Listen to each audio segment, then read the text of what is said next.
Critical conversations taking place in Cairo right now. Secretary of State Antony Blinken meeting with the Egyptian foreign minister as the U.S. amps up calls for a ceasefire between Israel and Hamas, aiming to also secure the release of all remaining hostages while bringing more humanitarian assistance to Gaza. And the push for a ceasefire coming at a crucial time. The UN now warning of total famine in the northern part of the Gaza Strip by May unless a ceasefire takes place.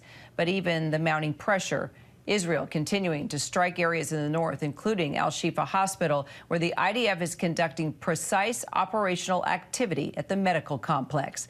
Our foreign correspondent, Tom Soufi Burridge, is in London, along with national security and defense analyst Mick Mulroy. So, Tom, U.S. Central Command now saying that this evacuation of the southern city of Rafah would take weeks. Where exactly would they go?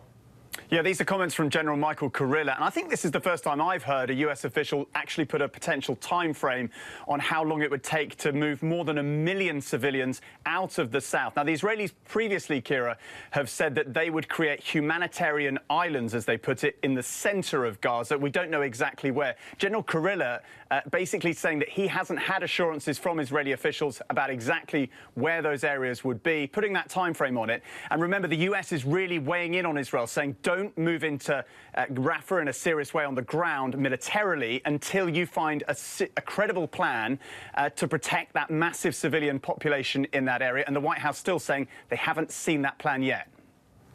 All right, so Blinken is in Egypt right now and moments away from delivering remarks with the Egyptian foreign minister as we're learning these details about a U.S. resolution calling for a ceasefire.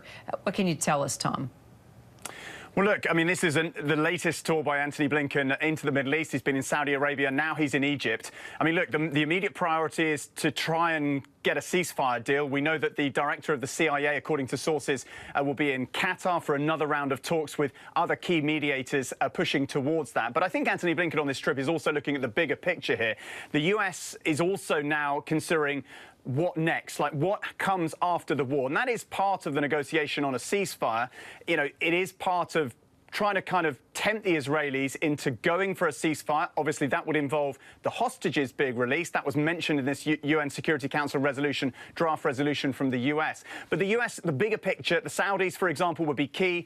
The US and other mediators are definitely pushing for the Saudis to normalize relations with the Israelis as part of a wider deal. But that's complicated. The Saudis want demands. For example, they're talking to the US about a potential nuclear deal, a potential deal which would involve new weaponry supplied to the Saudis. That is the complexity of these talks.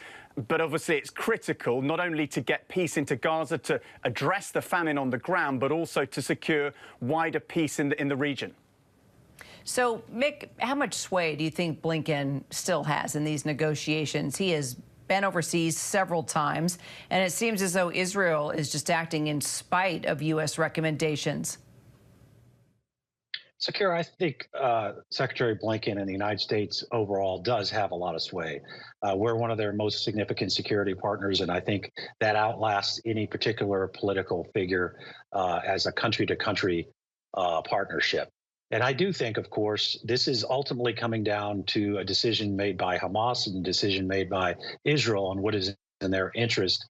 The United States can, of course, influence that, but ultimately is not making those decisions. And when it comes to this potential Rafah offensive, I think Israel is going to send an envoy to the United States to discuss how to do this in a way that doesn't harm more civilians, gets them into these safe haven type humanitarian islands, as Tom referred to them, and also does get to the point of destroying Hamas militarily, because there's about 4 battalions, they believe, left in Rafah that needs to be addressed before this can be an end to major combat operations.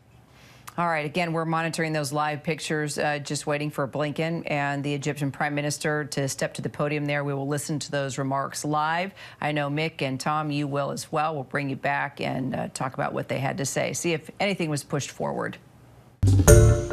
Hi, everyone. George Stephanopoulos here. Thanks for checking out the ABC News YouTube channel. If you'd like to get more videos, show highlights, and watch live event coverage, click on the right over here to subscribe to our channel. And don't forget to download the ABC News app for breaking news alerts. Thanks for watching.